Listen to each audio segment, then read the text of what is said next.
What's happening, everybody? Today I'm going to be diving into why I do not do all my savings into fiat cash, as known as money. Why most of my net worth is not in money, okay, which is fiat cash.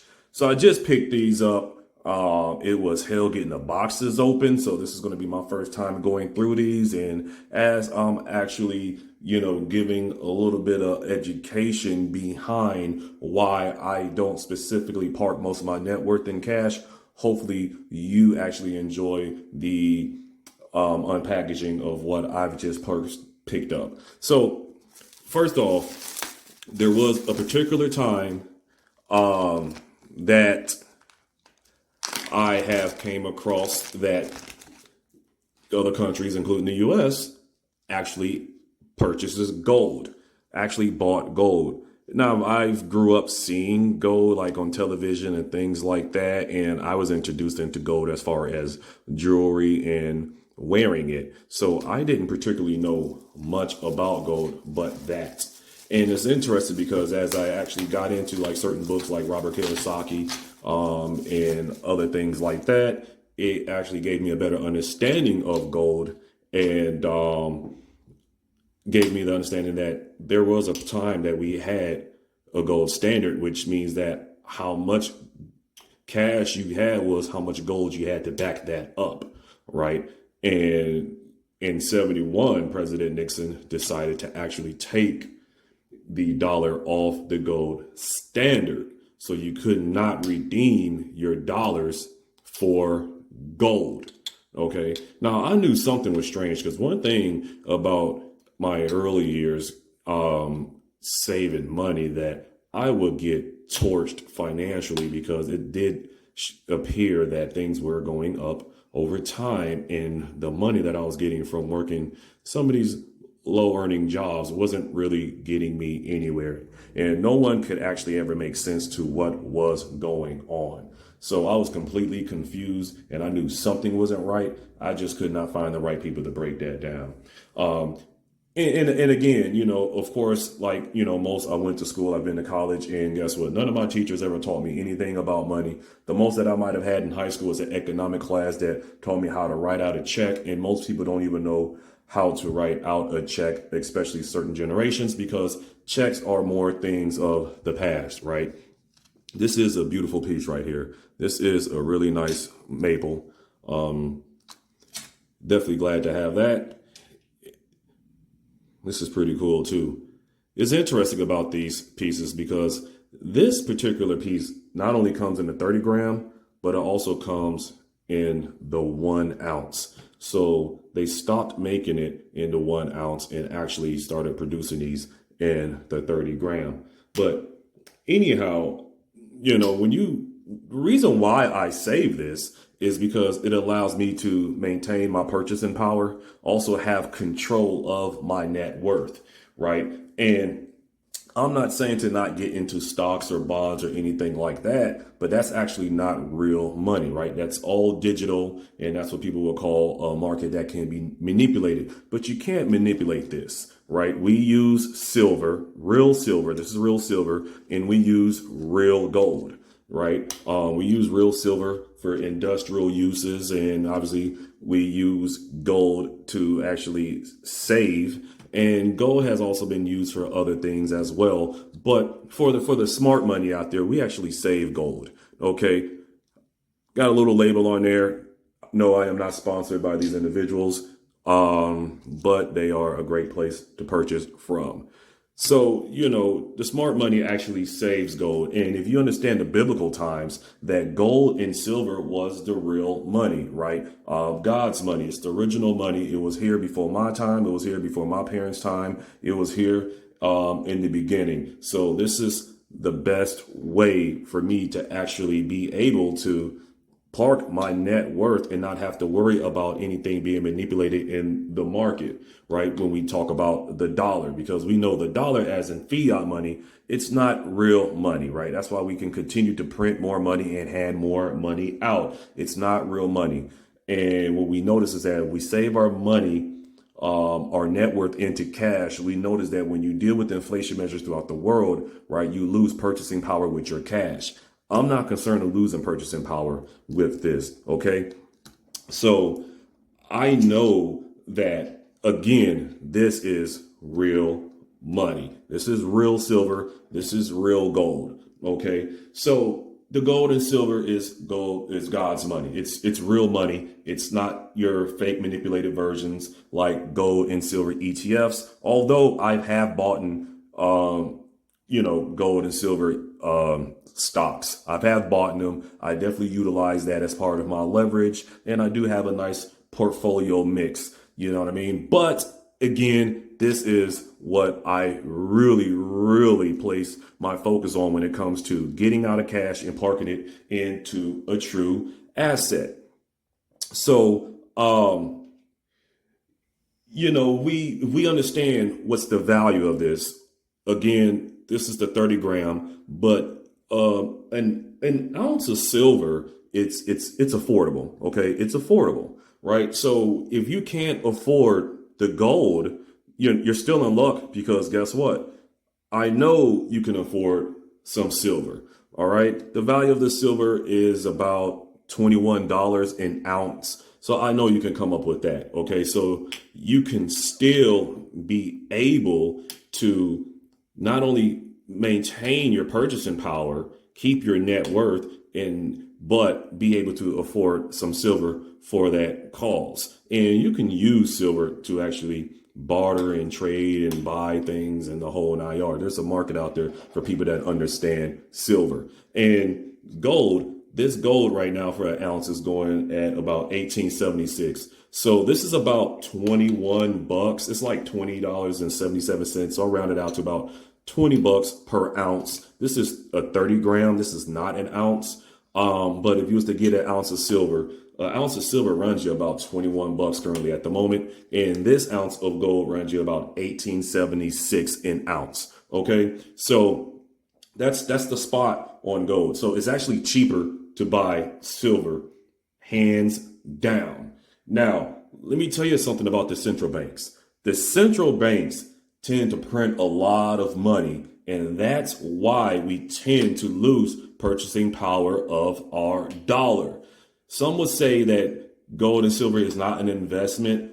I like to park my cash into gold and silver, so it's not completely an investment, but I do use that term loosely, and I call it an investment because I know that I can get out of this and get back into cash, get back into fiat cash if needed to be. I know that if I wanted to sell this on the market, that I would be in a good position for that as well. But that's not what I am actually here to do. So the central banks do print out a lot of money, and the central bank's best interest is to protect the banks, not you. That's what the central bank's best interest is. And it's better to save real assets, because guess what? Assets is where the real value is at, not sitting in cash. Okay, it's not where the real value at. We could continue to print cash. You can borrow cash. Cash could be loaned out to you, and you will continue to lose purchasing power if you want to park your money into cash. That is a given. Now, we have to also understand that gold in many countries is actually worth more. And what do I mean? So you got the USA, United States of America, right?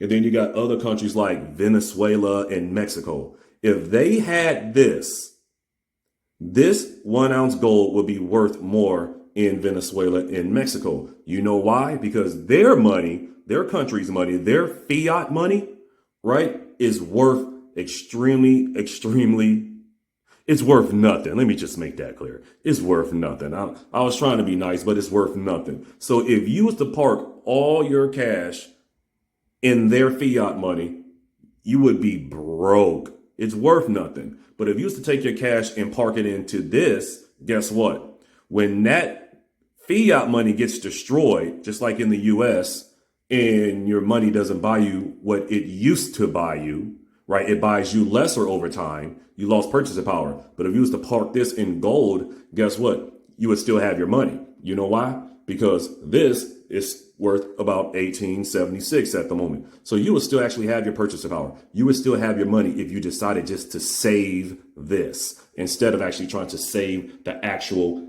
cash. I hope that makes sense. So think about it. If you saved gold compared to the dollar, you would actually be richer, right? If you saved gold compared to the dollar, you'll be richer. Yes, you can pull up charts and things, and yes, you can see that gold and silver do tend to move up and down in value a bit. But again, if you was to save gold or silver, you would actually be richer because the demand for this continues to increase, right? The demand continues to increase. And that's really, really important to understand. So I haven't lost value on my gold and silver, but I have lost value on my cash, right? So that's why I do not particularly save my net worth in the cash. Globally, there's a demand for gold. Globally, there's a demand for gold. So, gold goes up. Right? Gold is going up because there's a demand for it. And there's a demand for it because the central banks buy gold. They save gold. They buy gold. They save gold. And the silver demand, there's a demand for it. It's not as high as gold, but there's a demand for it because guess what? We use it for industrial use. So we understand that. And again, the central banks are also saving gold. So this is nothing that I made up or I just, pulled out from somewhere, right? And I focus on how much I have as far as ounces. I don't focus on how much I have compared to the dollar. I don't really care much about that. It's about how many ounces I have. That's what I focus on, the inventory. So let's go back to when we understand what goes on economically. We understand that the feds, their duty is to protect the banks, right? That's what their duty is. It's not to protect people like me and you that get out here and we do things and we earn the dollar and we're encouraged to save the dollar and then go out there and buy all these liabilities, right? Because we understand that our teachers taught us to go out there, work for the dollar, go into debt for the dollar, and then buy these so-called assets like homes and cars. They're not really assets, guys. They're liabilities. They're costing you money, and that's where your money is going. They are liabilities. They're telling you to work for that. Okay. And save your cash and save it in dollars and so forth and so forth. So these teachers don't really know much about finances either. They don't really know much about money. Neither will they even teach you about money. So, again, if you can't afford gold, you can definitely afford some silver. If you can't afford some silver and then you got a money issue and you need to focus on making some money. And so, hey, save silver, again, silver does have an industrial demand and it's better to save silver than save dollars. You want to save dollars and lose your purchasing power, or do you want to save gold and silver and be able to, maintain your purchasing power? Just think about that, because if you save dollars, we know that the dollar is going to continue to be worth lesser. So, why would you save dollars if dollars are going down? So again, primarily I like to focus on how many ounces I have. And, I don't really focus on how much each of them is worth. For me, it's more of getting my weight up. This is legal weight. Okay, some of you might not know about that dirty little joke. So this is real weight. This is legal weight. So I definitely focus on getting my weight up in what I have. And it takes a lot of discipline to do this. Okay. It does take discipline, but even if you can't afford $1,800 silver, I know you can probably afford, $20 silver. So that is definitely something to consider and to think about. And again, this is why I think that, you shouldn't be saving money, especially if you can afford to get this.